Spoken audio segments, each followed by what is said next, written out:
Lockdown को लंबा समय हो चुका है। ऐसे में जो घरों में रहने वाले लोग हैं उनकी मनोस्थिति क्या है, किस तरीके से वो लोग व्यवहार कर रहे हैं या किस तरीके के केसेस आ रहे हैं।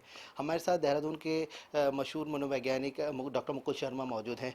सर, अभी पिछले कई दिनों से लगातार हम देख रहे हैं किस तरीके के केसेस हमारे पास आ रहे हैं, किन कैसे आप लोग काउंसलिंग कर रहे हैं। देखिए, बहुत ही सामान्य जीवन था। लोग आराम से अपने ऑफिस में, शॉप में और काम पे जा रहे थे। अचानक से लॉकडाउन हुआ और वो लोग घर में कैद हो गए। एक तरह से उनको जेल लगी।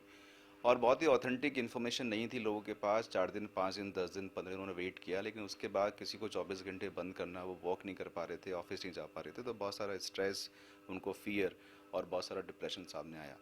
कुछ केसेस में लोगों को इकोनॉमी, जो फाइनेंशियल क्रंच सामने आया है कि हमारी जॉब चली गई, हम कुछ नहीं कर सकते, हमारे पास करियर नहीं है। रेंटल प्रॉपर्टी पे वो लोग रहते थे, तो सुसाइड भी करने का उन्होंने प्रयास किया और हमने खुद जाकर के उनको बहुत समझाया, काउंसिल किया।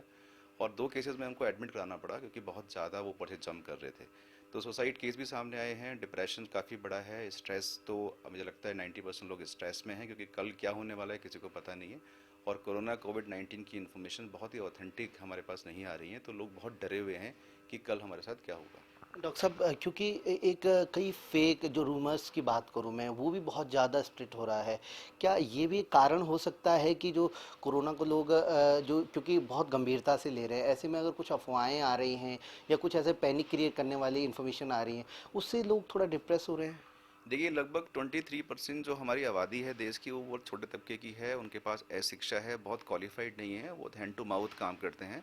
तो वो बहुत छोटी अफवाहों पे, छोटी बात पे कि वहाँ 200 लोगों की डेथ हो गई है, वहाँ ऐसा हो गया है, तो बहुत डर जाते हैं, सहम जाते हैं। तो लगभग 23-24% लोगों को इसका इम्पैक्ट पड़ा है। लेकिन जो बहुत क्वालिफाइड लोग हैं, जो बहुत ही ऑथेंटिक इन्फॉर्मेशन पे और क्रॉस चेक करके समझते हैं, उनको ऐसी कोई संभावना नहीं हुई है। अच्छा, कुछ हमने क्योंकि उत्तराखंड में भी देखा है कि जो पहाड़ी इलाके हैं वहाँ बीच में लोग चौक उखाड़ करके ये बात आ रही थी कि जो चौक में लगे पत्थर हैं उनको हटा करके वहाँ कोरोना की दवाई मिल रही। एक मतलब एक साइकोलॉजिकली लोग इस तरीके से बहुत इनोसेंट तरीके से उस पर ट्रस्ट कर दे रहे हैं, जबकि हम देख रहे हैं, तमाम दुनिया देख रही है, कोरोना का भी वैक्सीन की लगातार खोज जारी है। तो इस तरीके का जो ये केसेस आ रहे हैं इनको कैसे देख रहे हैं आप। देखिए, हमारा हिंदुस्तान हमारी सभ्यता के लिए माना गया है, संस्कृति के लिए माना गया है, बचाव के लिए माना गया है। तो हर इंसान जो कि हमारी देवभूमि में जो भी चाहते हैं कि हम बच जाएं, और जो भी इन्फॉर्मेशन हमें वेदों से मिली है या जिसने उसको बताया कि ऐसा कर सकते हैं, तो लोग कोशिश कर रहे हैं कि इस तरह से कोई दवाई मिल जाए, कोई एंटीडोट मिल जाए, कोई मेडिसिन मिल जाए, कोई औषधि मिल जाए कि हम उससे बच पाएँ। तो लोग कोशिश कर रहे हैं, बट ऐसे केसेस बहुत कम हैं।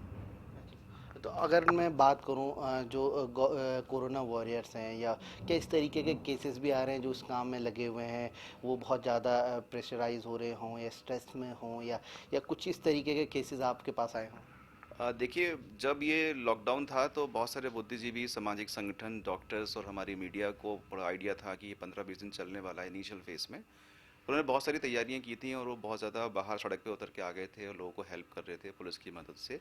लेकिन उनके खुद के साथ बहुत सारा प्रॉब्लम था कि 17-18 घंटे से हम लोग 18 घंटे काम कर रहे थे, राशन दे रहे थे और बहुत अच्छा स्ट्रेस मैनेजमेंट पे काम किया हमने, लाइन से स्टार्ट कर दी। तो उनको भी प्रॉब्लम हुई है। कुछ पुलिस के केस भी आए कि बहुत परेशान थे, दुखी थे, और उनको हमने बहुत मोटिवेट किया वहाँ जाके चौकी में, थाने में। तो कुछ केसेस आए, बट वो 100% रिकवर हो गए। डॉक्टर साहब, आखिरी सवाल मेरा ये है कि हमारे अगर दर्शकों को आप एक सलाह देना चाहें लॉकडाउन के दौरान जो स्ट्रेस फ्री हो और वो किसी तरीके से अवसाद में ना आए, तनाव में ना आए, वो क्या सबसे बेस्ट एक नुस्खा है। देखिए, इंडिया वॉइस के माध्यम से मैं आप सभी को बताना चाहता हूँ कि बहुत सारे एक्सपर्ट पूरे विश्व के स्तर पे, हमारे इंडिया के स्तर पे और हमारे मुख्यमंत्री महोदय हमारे राज्य के स्तर पे काम कर रहे हैं। बहुत एक्सपर्ट सोच रहे हैं कि हम क्या करें। तो आप अपना बहुत ज़्यादा दिमाग ना लगाएं, अपने घर में सुरक्षित रहें।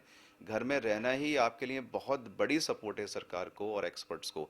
घर में रहिए, सुरक्षित रहिए, अच्छा रहेगा आपके लिए कि हम इस तरह से सपोर्ट कर पाएंगे। तो जो डॉक्टर मुकुल शर्मा हैं उनका भी यही कहना है कि आप अपने घर में रहिए, सुरक्षित रहिए, अनावश्यक घर से बाहर ना निकलें, और जो लॉकडाउन को लेकर जो बंदिशें हैं उन बंदिशों का पालन करें, क्योंकि अगर हम घर पे रहेंगे, हम नियमों का पालन करेंगे, तो इस कोरोना से लड़ाई लड़ने में हम सब एकजुट रहेंगे और ज़्यादा जल्दी इसके विजय पा सकेंगे। अपने सहयोगी हाशुनियाल के साथ में प्रियांक वशिष्ठ, इंडिया वॉइस, देहरादून।